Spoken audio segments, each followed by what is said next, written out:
کے علم میں یہ بات اچھی طرح سے موجود ہے کہ ہم سب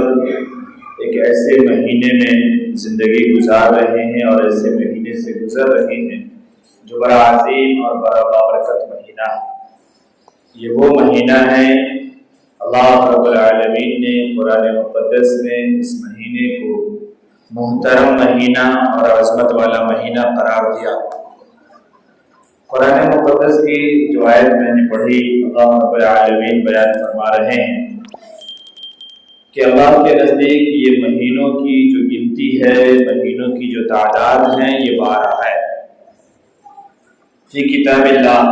اللہ کی کتاب میں یہ بات، اللہ کی کتاب سے یہ بات ثابت ہے، اور اللہ کی کتاب میں، اللہ کے علم میں یہ بات درج ہے کہ یہ 12 مہینے ہیں۔ اور یہ آج سے نہیں، یوم خلق السماوات والارض، جب سے زمین و آسمان کو اللہ نے پیدا کیا ہے، زمین و آسمان کو قائم کیا ہے، تب سے ہی مہینوں کی تعداد یہ 12 ہیں۔ دنیا میں بسنے والا ہر شخص اپنا الگ کیلنڈر رکھتا ہے، اپنی الگ زبان رکھتا ہے، اپنا الگ موسم رکھتا ہے، اور اپنے کلچر، اپنی زبان، اپنے بھاشا کے اعتبار سے، اپنے ٹریڈیشنل کے اعتبار سے اپنے کیلنڈر کو استعمال کرتا ہے، جبکہ وہ بھی 12 مہینے ہی شمار کرتا ہے، نام کچھ بھی نہیں۔ اس طریقے سے ہماری ہجری اور اسلامی تاریخ کی شروعات یہ ماہ محرم سے ہوئی، اور ماہ محرم کا یہ مہینہ، یہ عظیم مہینہ، برکت والا مہینہ، اللہ رب العالمین نے فرمایا ذالک الدین القیم، کہ دیکھو اس پہ صحیح طریقے سے دھیان رکھنا ان 12 مہینوں پہ، کیونکہ یہی تمہارے لیے صحیح تقویم ہے، یعنی صحیح کیلنڈر ہے، یا یہ بھی کہہ سکتے ہیں کہ یہی تمہارے لیے صحیح دین ہے۔ یعنی پورے مہینے پہ دھیان رکھنا، مہینے کی تاریخوں پہ دھیان رکھنا، اور یہ اچھی طرح سے سمجھنا کہ سال کے کس مہینے میں اور کس دن میں اللہ نے کون سا عمل کرنے کے لیے کہا ہے۔ اگر یہ چیز ذہن میں رہی، اگر اس چیز کو تم نے یاد رکھا، تو پھر یہ سمجھ لو کہ تم سیدھے راستے پر رہو گے، صحیح راستے پہ رہو گے، صحیح عمل کرو گے۔ تمہیں یہ پتا ہونا چاہیے کہ عید کب ہے، بقرعید کب ہے، محرم کب ہے، شعبان کب ہے، سفر کب ہے، اور کس مہینے میں، کس تاریخ میں اللہ نے کیا احکام اور کیا کام دیا ہے۔ اس لیے اس کو یاد رکھنا۔ آگے اللہ نے ایک بات اور بیان فرمائی، فَلَا تَظْلِمُوا فِيهِنَّ أَنفُسَكُمْ، دیکھو کہ ان مہینوں میں اپنی جانوں پر کوئی ظلم مت کرنا، اپنے اوپر ظلم مت کرنا۔ ظلم کے کئی راستے ہیں، کئی طریقے ہیں، یہ سب ہو سکتے ہیں، چاہے وہ ظلم جسمانی ہو یا وہ ظلم روحانی ہو۔ جسمانی ظلم اس معنی میں کہ آدمی اپنے جسم کے ساتھ نقصان پہنچائے، سینہ پیٹے، زنجیریں مارے، کوئی اور چیز لے کر کے اپنے جسم کے اوپر مار مار کر کے کھیل اور تماشا دکھائے، اور اس کو نام محرم کر دے، یہ سمجھیے گا۔ جبکہ محرم حرمت والا مہینہ، اور قرآن منع کر رہا فَلَا تَظْلِمُوا فِيهِنَّ أَنفُسَكُمْ۔ کسی چیز کے جوش میں آ کر، کسی کرتب کے شوق میں آ کر، کسی جنون میں آ کر، کچھ کھا پی کر، کچھ جسم میں لگا کر، کچھ بھی کر کر کے، اور پھر اس کے بعد اپنے جسم کے اوپر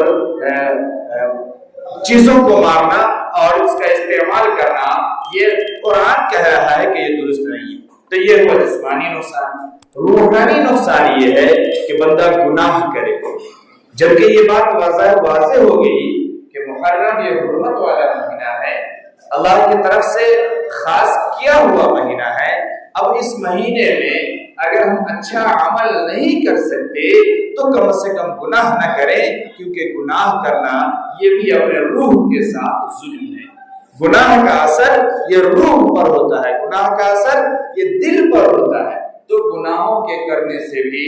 ہر حال میں رکنا چاہیے۔ ظلم یہ معاشرتی بھی ہو سکتا ہے،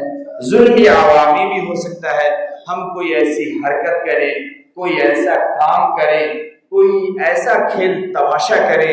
کسی اور چیزوں کا ایسا انتظام کریں جس کی وجہ سے محلے والے کو، عوام کو پریشانی ہو، سونے میں دقت ہو، مریض پریشان ہو، کسی اور کے ساتھ کوئی عارضہ پیش آ جائے، یہ عوامی اور معاشرتی ظلم ہے۔ جبکہ قرآن کہہ رہا ہے کہ دیکھو منہا اربعۃ حرم فلا تظلموا فیہن انفسکم، ظلم مت کرنا، ظلم مت کرو۔ لیکن بہرحال ہم سب کام کر رہے ہیں اور کر گزرتے ہیں، جبکہ اللہ کے احکام کو ہمیں سمجھنے کی ضرورت ہے۔ آگے اللہ نے ایک بات اور بیان فرمائی، فرمایا وَاعْلَمُوا أَنَّ اللَّهَ مَعَ الْمُتَّقِينَ۔ اس بات کو بڑی اچھی طرح سے سمجھ لو، وَاعْلَمُوا، خوب جان لو، خوب سمجھ لو کہ اللہ تبارک و تعالی یہ صرف متقی لوگوں کے ساتھ ہوتا ہے۔ اللہ تعالیٰ نیک لوگوں کے ساتھ ہوتا ہے، اللہ تعالیٰ نیک کام کرنے والوں کے ساتھ ہوتا ہے، اللہ تعالیٰ ان کے ساتھ ہوتا ہے جو اللہ سے ڈرتا ہے، اللہ اس کے ساتھ ہوتا ہے جو اللہ کی باتوں کو مانتا ہے، اللہ اس کے ساتھ ہوتا ہے جو اللہ کے بتائے ہوئے راستے اور طریقے پر چلتا ہے۔ اور اگر آپ مشاہدہ کریں تو یہ بات تجربے سے سمجھ میں آ جاتی ہے کہ جب لوگ اللہ کے قانون کی خلاف ورزی کرتے ہیں، حرمت والے مہینے کی ناقدری کرتے ہیں اور حرمت والے مہینے میں صلحاء سے، نیک لوگوں سے، شریفوں سے بغاوت کرتے ہیں، اپنے ظلم پر آ جاتے ہیں، اپنے زور پر آ جاتے ہیں، اپنی ضد پر آ جاتے ہیں کہ ہم سب کچھ کریں گے، کون ہوتا ہے کچھ کرنے والا ہم کو؟ چوک پر، چوراہوں پر گالیاں، محلوں میں گالیاں دے کر کے لوگوں کو کہتا ہے کون روک سکتا ہے آ کر کے ہم کو روک لے۔ اور جو اس طریقے سے جب رب سے بغاوت کرتا ہے، پھر ایسے لوگوں کے ساتھ دنیا ہی میں ایسے معاملات ہوتے ہیں کہ کوئی اس کا پوچھنے والا نہیں ہوتا، اور پھر بعد میں دعائیں کرواتے رہیں، آپ دعائیں کرتے رہیں یا لوگوں سے کہتے رہیں دعا کرنے کے لیے، کوئی فرق نہیں پڑے گا۔ قرآن کہہ رہا وَاعْلَمُوا أَنَّ اللَّهَ مَعَ الْمُتَّقِينَ، اللہ تعالیٰ ان لوگوں کے ساتھ ہوتا ہے جو اللہ سے ڈرنے والے، جو اللہ کی بات کو ماننے والے، اللہ کے احکام کو ماننے والے ہیں۔ جب تمہیں یہ بات معلوم تھی، سکھایا گیا، سمجھایا گیا،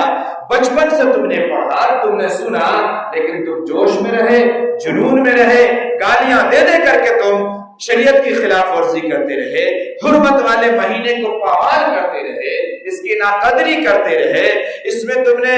ہر جرم کو، بڑے بڑے گناہوں کو، کبیرہ گناہوں کو، حرام تک کھانے پینے کو تم نے اپنا جنون اور اپنا فیشن اور اپنی طاقت اور اپنا غرور بنایا، اپنا تکبر بنایا۔ اور قرآن کہہ رہا ہے ان اللہ لا يحب المتکبرین،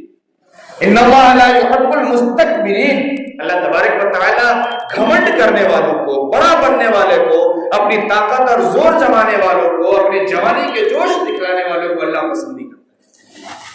اللہ تعالیٰ ایسوں کو پسند نہیں کرتا ہے، اللہ تعالیٰ اس کے ساتھ ہوتا ہے۔ ان اللہ مع المتقین، یہ اسی آیت کا حصہ اور جز ہے، اسی دین کا حصہ ہے۔ تو ہم ایسا کام نہ کریں اس پاکیزہ اور خاص دنوں میں کہ اللہ تبارک و تعالیٰ کے نزدیک ہم گناہگار ہو جائیں، ہم کسی جرم کے شکار ہو جائیں، پھر دنیا بھی ہمیں تھو تھو کرے اور آخرت بھی ہماری خراب ہو۔ جناب محمد رسول اللہ صلی اللہ علیہ وسلم نے فرمایا کہ افضل الصیام بعد شہر، افضل الصیام صیام شہر اللہ المحرم، افضل الصیام بعد شہر رمضان۔ آقا صلی اللہ علیہ وسلم نے فرمایا کہ رمضان کے بعد یہ محرم کا روزہ یہ سب سے افضل اور سب سے محترم روزہ ہے، بہترین روزہ ہے۔ محرم یہ اللہ کا مہینہ ہے، شہر اللہ المحرم کہتے ہیں، اس کا نام ہے، یہ اللہ کا مہینہ ہے، اور اللہ کے ہی مہینے میں ہر وہ کام ہم کر گزرے جس کا دین سے کوئی تعلق نہ ہو، شریعت سے کوئی تعلق نہ ہو، قرآن سے کوئی تعلق نہ ہو، پھر ہمارے گناہ پر اور ہمارے سینہ زوری پر وہ وبال نہیں آئے گا تو دنیا میں ہمیں کامیابی کیسے مل سکتی ہے؟ میں بریکٹ میں ایک جملہ عرض کروں آپ کو، یہ میرا عنوان آج کا نہیں ہے لیکن میں ایک جملہ آپ کو اشارہ دے رہا ہوں، اگر آپ سمجھ سکتے ہو تو سمجھ لیجئے۔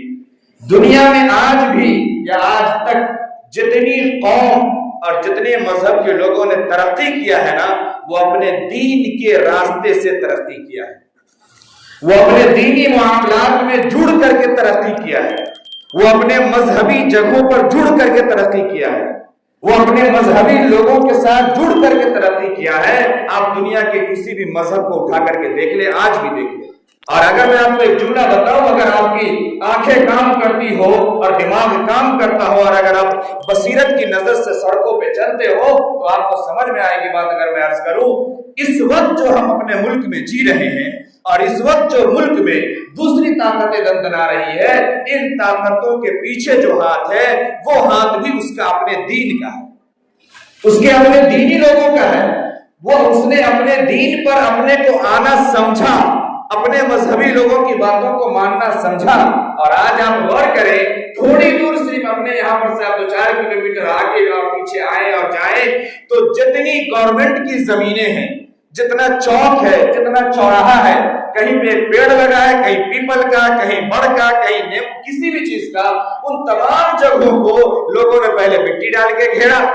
ہم میں سے کوئی دیکھنے والا نہیں، پھر راتوں رات اس کے اوپر چبوترا بنایا، کوئی دیکھنے والا نہیں۔ اب جا کر کے آپ دیکھیں ہر جگہ پر بہترین اس نے ٹائلس لگا کر کے اور اسٹیل کی ریلنگ لگا کر کے تمام جگہوں کو قبضہ کیا، اور یہ قبضہ مذہب کے نام پہ ہے، دین کے نام پہ ہے، اور اس جگہ پہ اس کی پوری قوم اور پورا عوام اور پوری نوجوان منٹوں اور سیکنڈوں میں ایک آواز میں جمع ہوتا ہے۔ نہیں سمجھ میں آئی بات آپ کو؟ ہمارے یہاں نعرہ کیا ہے؟ بڑے غور سے سمجھیے گا، میں کہا نا میرا ادھر بات ہی کرنے کا نہیں، لیکن میں آپ کو بتا رہا ہوں اگر آپ سمجھ سکتے ہو۔ ہمارے یہاں نعرہ کیا ہے؟ کربلا دور ہے مگر جانا ضرور ہے۔ ہمارے یہاں نعرہ یہی ہے نا، کربلا دور ہے مگر جانا ضرور۔ کربلا ہے کہاں یہ نہیں معلوم۔ اگر آپ کہیں چاہے اگر آپ کہیں تو میں 4 نوجوان کو کھڑا کر دوں آپ کے سامنے، اب پوچھ لیجئے کہ کربلا ہے کہاں، یہ بتا دیں، صرف جگہ کا نام بتا دیں کہ کربلا ہے کہاں تو آپ سمجھ جائیے گا۔ لیکن اس کا نعرہ ہے نیمبو پانی سے پلائیے، پھر یہ نعرہ لگاتا رہے گا آپ کے ساتھ میں۔ تو یہ کربلا دور ہے جانا ضرور ہے، لیکن بغل میں مسجد ہے، ہر روز آواز دی جا رہی، کبھی نہیں جانا ہے، یہ ہماری حقیقت ہے۔ تو میں یہ عرض کر رہا ہوں، اگر آپ کے دماغ اب بھی کام کرے تو آپ دیکھیے گا، نکلیے گا اگل بغل میں جتنی جگہ تھی تمام جگہوں پر اس نے دین کے نام پہ قبضہ کر لیا، مذہب کے نام پہ قبضہ کر لیا، اور دین اور مذہب کے نام پر، دین اور مذہب کی وجہ سے لوگ جمع ہونے لگے، ایک جٹ ہو گئے، اور آج اس کی طاقت ہو گئی، اور ہم ایک اللہ کو ماننے والے، ایک نبی کو ماننے والے، ایک قرآن کو ماننے والے، ایک امت میں ہونے کے باوجود آج ہم دین سے دور ہو گئے، دینی کاموں سے دور ہو گئے، شریعت سے دور ہو گئے، اللہ سے دور ہو گئے، اپنے مذہبی پیشواؤں سے، رہنماؤں سے دور ہو گئے، جس کی وجہ سے آج ہم ناکام ہیں اور نقصان میں خسارے میں۔ پتہ نہیں یہ بات آپ کو سمجھ میں آ رہی ہے کہ نہیں سمجھ میں آ رہی ہے، میں کیا کہنے کی کوشش کر رہا ہوں۔ میں اور زیادہ وضاحت کے ساتھ میں نام لے کے نہیں بتا سکتا آپ کو، لیکن یہ سب ہوا ہمارے دین کی دوری کی وجہ سے، اور دینی لوگوں کی ناقدری کی وجہ سے، اور مذہبی چیزوں کے چھوڑنے کی وجہ سے۔ ہم غلط کے کرنے کو، غلط پہ جمنے کو ہم نے اپنا غرور بنا لیا، تکبر بنا لیا، انا بنا لیا، پھر اس کا نقصان یہ ہوا کہ ہمارا دینی نقصان بھی ہوا، دنیاوی نقصان بھی ہوا، اور آج ہم ذلیل و خوار۔ اس لیے میں آج پھر گزارش کروں گا آپ سے کہ اگر آپ کے دل اور دماغ اور آنکھیں اور کان کام کرتی ہے تو اب بھی وقت ہے کہ اپنے آپ کو دین پر لے آئیں، دینی لوگوں سے جوڑ لیں، اپنے آپ کو مساجد سے، مدارس سے جوڑے، اور حق بات کو سنیں، سمجھیں، اور حق کے مطابق زندگی گزاریں۔ جناب محمد رسول اللہ صلی اللہ علیہ وسلم دعائیں مانگا کرتے تھے، اللہم ارنا الحق حقا وارزقنا اتباعہ وارنا الباطل باطلا وارزقنا اجتنابہ۔ اللہ ہمیں حق دکھا، حق سمجھا، اور حق پر عمل کرنے والا بنا۔ باطل کو بتا، باطل کو سکھا، باطل سمجھا دے اور باطل سے بچا لے۔ آج ہم جانتے بھی ہیں کہ گناہ ہے، باطل ہے، غلط ہے، ہم پھر بھی کریں گے۔ کون روکے گا؟ جو روکے گا پولیس کو اسی کا حوالے کر دیں گے، اسی کے نام کا اظہار کرتا دیں گے، اسی کو کہہ دیں گے کہ ہماری چیز کو گالی دے رہا ہے اور ہماری چیز کو برا بھلا کہہ رہا ہے، یہ ہمارا دین ہے، یہ ہمارا مذہب ہے، اور اس کو اس نے برا بھلا کہہ دیا ہے۔ آج ہم اتنے گر گئے اور ہم یہاں تک پہنچ گئے۔ تو میں یہ عرض کر رہا تھا کہ دین میں اور دین کے تعلق سے جو باتیں آپ صلی اللہ علیہ وسلم نے بتائی ہے ہم وہ تو کرتے نہیں، باقی جس کا دین سے دور دور تک کوئی تعلق نہیں ہے ہم نے اسے دین سمجھا، جس کا انجام یہی ہے کہ آج ہمارے اندر نہ تو اجتماعی قوت ہے، آج ہمارے اندر نہ تو کوئی دینی حمیت ہے نہ ہی دینی غیرت ہے، اور ہمارے اندر کوئی کامیابی نہیں ہے۔ آج آپ دوسروں کے یہاں پہ دیکھیں نا، منٹوں سیکنڈوں میں لوگ جمع ہو جاتا ہے، آپ کے یہاں اعلان کیا جاتا ہے ہفتوں فلانے دن کوئی کام ہے، کوئی مشورہ ہے، کوئی پروگرام ہے، کوئی نہیں ملتا، بلکہ ایک ہفتے میں جتنی برائیاں کر سکتا ہو اتنی برائیاں کرے گا۔ میں ایک جملہ اور کہوں، غیروں کے یہاں منٹوں میں سیکنڈوں میں کام ہوتا ہے، لوگ مل کے کرتے ہیں، دین میں اس کا جو کام ہوتا ہی نہیں ہے۔ ابھی آپ علاقے میں اگر آئے جائیں میرے ساتھ چلے، میں نام نہیں بول سکتا نا مائک پہ، عمومی آواز چلے آپ میرے ساتھ، میں آپ کو دکھلاؤں، دین میں وہاں کوئی کام نہیں ہو رہا ہوتا ہے، اور دوسرے دن جب گزرتے ہیں دیواریں کھڑی ہے، تیسرے دن جب گزرتے ہیں میناریں بن گئی، چوتھے دن جب گزر رہے ہیں اس پہ نقش و نگار کا کام ہو رہا ہے، کسی اور دن جا رہے ہیں تو اس پہ پیتل لگ رہا ہے کچھ اور، یہ سارے کے سارے کام راتوں رات ہوتے ہیں، اس کی عوام بھی رات میں جاتی ہے کام کرنے کے لیے اور ساتھ دینے کے لیے، اور اس کا مستری بھی فری کام کرتا ہے رات میں، دن میں اپنی مزدوری کریں گے، رات میں 4 گھنٹے آپ کا کام کریں گے۔ اور ہمارے یہاں کہانی ہے کہ ہم اپنے مستری کو پیسہ دیتے ہیں تب بھی کھا جاتا اور کام نہیں کرتا ہے، اور ہمارے عوام کا تو جو حال ہے وہ تو بھائی یہ دیکھ ہی رہے ہیں، تو کیسے ہوگا؟ آج تھوڑا سا سمجھیں، ہمارے یہاں مسجد کا اعلان ہو، مدرسے کا اعلان ہو، رمضان کا اعلان ہو، کوئی دینی کام کا اعلان ہو، ایک نوجوان نہیں ملتا، موت آ جاتی ہے، سب کے پیٹ میں درد شروع ہو جاتا ہے، سب کے جام ہو جاتے ہیں، وہ آ نہیں پاتا کہ مسجد کے لیے چلنا ہے، مدرسے کے لیے چلنا ہے۔ ابھی محرم کے لیے نوجوان نہیں جوانوں کی گروپ چل رہی ہے، ایسے ہی کہیے کہ مسجد کے لیے بھی 10 لڑکے جاؤ، 5 لڑکے جاؤ، تاکہ لوگ سمجھیں گے کہ ہاں صحیح لڑکا آیا ہے، کام ہونے کے لیے کوئی نہیں، موت طاری ہو رہی ہے، دنیا بھر کی ذمہ داری ان کے پاس ہے، اور ابھی ایک نے 4 لڑکا کاپی لے کر کے 25 لڑکے جا رہے ہیں غیروں کے دروازے پہ، غیر بیچارہ ڈر کے مارے دے رہا ہے، یہ لوٹ لے گا اتنا آیا ہے لینے کے لیے۔ تو جب تم نے بددینی کو دین بنایا، ظلم کیا، زبر کیا، اور اس کے ساتھ اپنے آپ کو جو سے اللہ کے ساتھ سینہ زوری کی، انجام یہ ہوا کہ اللہ نے دین کی توفیق چھین لی۔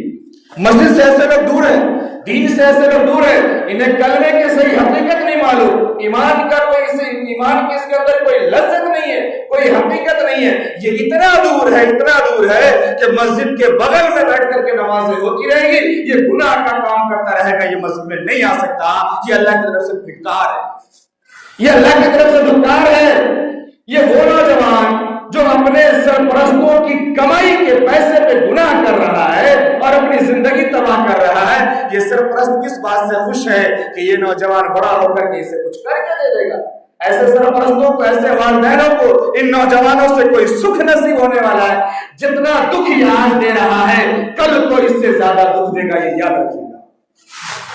اور یہ سب باتیں جذبات میں نہیں کہتے، دیندار دیکھ رہے ہیں، ہم لوگ تماشا دیکھ رہے ہیں۔ جب لوگ سناتے ہیں نا کہانی، بیٹا ایسا کر رہا، بہو ایسا کر رہی ہے، بیٹی ایسا کر رہی ہے، تو ہم لوگ کو تکلیف نہیں ہوتی ہے، 2-4 باتیں کہتے تھے تسلی کی، لیکن تکلیف نہیں ہوتی ہے۔ کیوں؟ کیونکہ بنیاد آپ نے غلط رکھی ہے۔ جب بنیاد ہی غلط ہوگی تو آگے کی عمارت ویسی ہی ہوگی جیسے آپ نے بنیاد ڈالی ہے۔ تو دین کے کاموں میں کوئی کسی کو تعلق نہیں ہے، لیکن گناہ کے کاموں میں، بیکار کی چیزوں میں کہاں سے یہ نوجوان آ جا رہے ہیں، کہاں سے یہ کام ہو رہا ہے؟ اب سوچو، دین کے صحیح کام کے لیے 2000 روپے نہیں پڑ رہے ہیں، اور گناہ کے کام کے لیے، کھانے کے لیے، پینے کے لیے، فروٹی کے لیے، بوتل کے لیے، لال پانی اور پیلا پانی کے لیے کھڑے ہزار جمع ہو رہا ہے۔ یہی حال رہا نا تو یہ سڑکوں پر جو آپ بھیڑ دکھلاتے ہوئے چلے آ رہے ہیں، یہ بھیڑ دکھلاتے دنیا سے چلے جائیں گے، اور آج نسل جس گمراہی تک پہنچی ہے، آنے والے 5 سال 10 سال کے بعد اس سے زیادہ گمراہی کے دلدل میں ہوگی، اور اسے پھر یہ بھی نہیں پتا ہوگا کہ محرم میں اور کوئی دوسرا کام ہے بھی۔ آج تو کم سے کم سنا دیتے ہیں، بتا دیتے ہیں کہ حدیث یہ کہہ رہی ہے کہ روزہ رکھ لو۔ آپ صلی اللہ علیہ وسلم نے فرمایا کہ عاشورہ کا روزہ، مجھے یہ امید ہے کہ یہ پچھلے 1 سال کے گناہوں کا کفارہ ہو جائے۔ پچھلے 1 سال کے گناہوں کا کفارہ، وہ گناہ جو صغیرہ ہیں، وہ گناہ نہیں جو کبیرہ ہیں، وہ گناہ نہیں جو حرام ہے، وہ گناہ نہیں جو ظلم ہے، اس کے لیے جب تک سچی پکی توبہ نہیں کریں گے معافی نہیں ملے گی، اسے صغیرہ گناہ مراد ہے۔ اب اسی دن جو ہمارے یہاں گناہ کا کام ہوگا تو کون روزہ رکھے گا؟ کیسے روزہ رکھے گا؟ اور کچھ تو ماشاءاللہ سے ہمارے کچھ نوجوان ایسے بھی ہیں جو بڑے پرہیزگار ہیں، بڑے دیندار ہیں، بڑے اچھے ہیں، وہ دن میں روزہ رکھتے ہیں، وہ دن میں روزہ رکھتے ہیں اور افطار کرنے کے لیے پھر شہر میں جاتے ہیں، وہیں افطار کرتے ہیں، پھر رات بھر پورے روزہ کا قصر اتار کر کے تب آتے ہیں۔ ایسے بھی نوجوان ہیں ہمارے یہاں، ان کے جذبے کو بھی سلام کرتے ہیں کہ دن بھر روزہ رکھنے کے بعد بھی چھوڑتے نہیں ہیں، رات کو جا کر پوری دکھلا دیتے ہیں کہ کتنا انرجی ابھی باقی ہے ہمارے اندر۔ میں نے پچھلے ہفتے کہا تھا دو چیزیں ایک ساتھ جمع نہیں ہو سکتی، ایک طرف گناہ بھی ہو اور ایک طرف ثواب بھی ہو، ایک طرف حلال بھی ہو ایک طرف حرام بھی ہو، دونوں ایک ساتھ جمع نہیں ہو سکتی۔ اس لیے اپنے آپ کو صحیح پر لائیں، اپنے آپ کو اللہ سے جوڑے، اللہ کے دین سے جوڑے، شریعت پر آئے، جو دین کا صحیح کام ہے، صحیح علم کی جانکاری لیں اور اس کو کریں۔ کامیابی کبھی آپ کو بے دینی کے راستے سے نہیں مل سکتی ہے، کامیابی کبھی بھی آپ کو دنیا کے راستے سے نہیں مل سکتی ہے۔ دین کو کامیاب بنانا ہے تب بھی دین کے راستے پہ چلنا پڑے گا، اور دنیا کو بھی کامیاب بنانا ہے اور آخرت کو بھی اگر کامیابی حاصل کرنی ہے تو اپنے دین کے راستے پر آپ کو چلنا پڑے گا۔ تو یہ محرم محترم ہے، عزت والا مہینہ ہے، عظمت والا مہینہ ہے، برکت والا مہینہ ہے۔ اس مہینے کی ہم قدر کریں، گناہوں سے دور رہیں اور اپنے اوپر ظلم نہیں کریں۔ یہ قرآن پیغام دے رہا ہے اور اسی آیت میں یہ پیغام دے رہا ہے جہاں یہ بتا رہا ہے کہ محرم محترم مہینہ ہے، تو ہم اپنے اوپر کسی بھی قسم کا ظلم نہ کریں، کسی بھی طریقے سے کسی ظلم کے یا جرائم کے ہم شکار نہ ہوں۔ محرم کو اچھا بنائیں، روزہ رکھ سکتے ہو، صحت تک ساتھ دے رہی ہے روزہ رکھیں، نہیں رکھ سکتے ہو گناہ کا کوئی کام نہیں کریں، سکون کے ساتھ عزت کے ساتھ اپنے گھروں میں رہیں، اپنے محلے میں رہیں، اپنے لوگوں کے ساتھ رہیں۔ دعا کریں کہ اللہ تبارک و تعالیٰ تمام باتوں پر عمل کرنے کی توفیق فرمائے۔ وآخر دعوانا الحمد للہ رب العالمین۔ جن کی سنت باقی ہے وہ ادا کریں۔